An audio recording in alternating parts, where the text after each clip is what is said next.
بسم الله الرحمن الرحیم. سلسله دروس که مو چرا از مجتهد تقلید منی و مو چرا باید خمس را به مجتهد بدی و آیا مجتهدین نایبین امام زمان علیه السلام است در غیبت کبرى.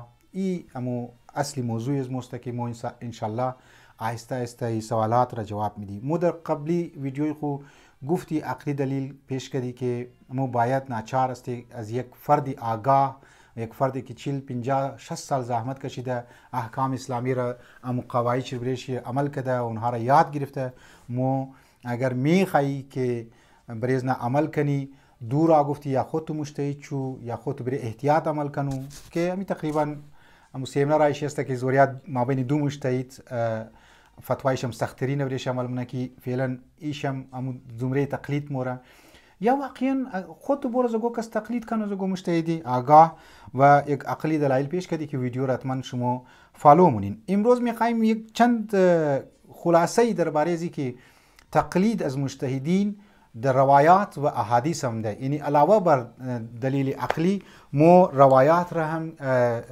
میگن در منی کتب شیعه موجود است. ما 6 روایت را مختصر بیان مونم، از او بعد آهسته آهسته برای هر کدام از اینا مو بحث مونی. یک حدیثی از امام عسکری علیه السلام است که امو لفظ خود تقلید منی روایت امده و خود امام حسن عسکری علیه السلام فرموده و اما من کان من الفقهاء سائعنا لنفسه حافظا لدینه مخالفا علی هواه مطیعا لامر مولاه فللعوام ان یقلده. یعنی امام اینجی گفته از فقهای ازمو که واقعا برای نفس و کنترل داشته بوده و امو حافظ دین خود بوده، محافظت خود محفوظ میشته بوده، دین خود حفظ مکده بوده و مخالف هوا و هوس خود بوده و مطیع اوامر مولای خود یعنی امو امام زمان خود بوده. فللعوام ان یقلده، برای عوام است که ازی تقلید کنه. لفظ یقلده یعنی تقلید بسیار آشکار و واضح آمده. البته ما چون که با انصاف است، بعضی از فقهای ازمو که ما بعدا در خدمت شما امی حدیث را توضیح میدم، ایره ما به خدمت شما گم بعض از فقهای ازمو سندی از این حدیث را گفته معتبر نیه، لیکن هم دلالت چی بسیار واضحه. این یک حدیث. دویم حدیثی که مو میگرنی یعنی احادیثی از امامان شیعه به راویان حدیث که است گفته رجوع کنین، ریفر داده شده، مانند توقیع امام 12 این روایات هم موجود است که ائمه اطهار گفته برین رجوع کنین به زو راویان حدیث.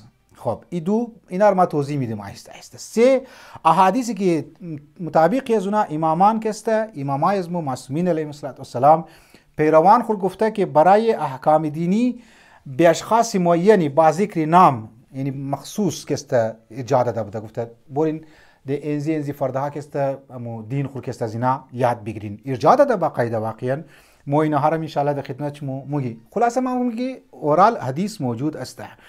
بعضی از احادیث امام های ازمو یاران خود که است تشویق کرده او افزایش کرده که فتوا بدین برای مردم. البته فتوا مطابق احادیث، مطابق روایاتی که شما از مو شنیدین، یعنی مریض اجتهاد کنین، مباحث علمی کنین، بس برین برای عوام برای شیعیان که است اونا را فتوا بدین. این امام تایید کرده و این 4 حدیث و احادیثی که از فتوا دادن بدون علم یا فتوا دادن بر پایه که رأی و قیاس باشه که سنیا تفسیر به رأی مونن، یعنی مناظرات شخصی خو یا قیاس مونن که انشاءالله اینها را ما آینده گفتنی هستم.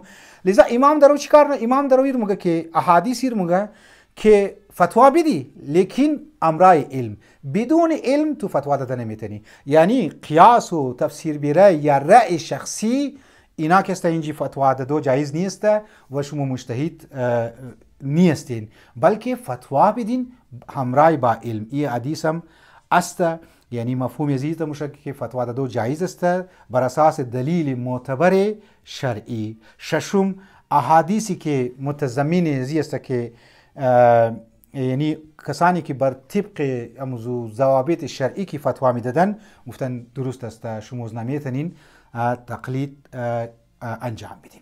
عزیزانی محترم، امی 6 روایت را ما بسیار مختصر روایت دیگه هم هسته در درس خارج بین فقها ما که رفته استاد ازمو جواد فاضل رنکرانی کی بوده، یک روایت را خدا شاهده، یک روایت را تقریبا یک مابریش باید بحث کنی از جهت علم رجال، از جهت دلالت چی که دلیل واقعی چی گفته چی نگفته، در کدام شرایط امام گفته، اونها را ما تمام بررسی مونی. هر روایت را از زمان شیخ مفید، از زمان شیخ توسی، از زمان شیخ صدوق و باقاعده امیر روایات را مد نظر گرفته اینها امو مجتهدی خورا مرجعیت خورا اعلان کرده. شیخ توسی رحمت الله علیه 100 سال مجتهد اعلم بود، یعنی ولی فقیه زمان خو بوده کرد. لذا یک ریزه چمچای امریکا و بعضی متاسفانه نیمچه ملاها اینها خبر نیه، یا اونایی که ملا ملیدهایی از این جاسوسا هسته اونها خبر ندارم، یا اونها علی کار از اونها هسته، اونها رو باقاعده گفته که شما ویدیوز مرا وایرل کنین و در صورت کامنتس یک شبهه ایجاد کنین. اونها یک شبهه ایجاد مونند رو و یا خودون چه گمراه شدن یا گمراه درو دیگران درو گمراه مونند رو. این روایت را انشاءالله ما توضیح میدم. این روایت در منی وسایل شیعه بیان شده، منی کتاب‌های فقهی بیان شده و دیگه مسائل علم رجال است، علم اصول فقه است و علم فقه است.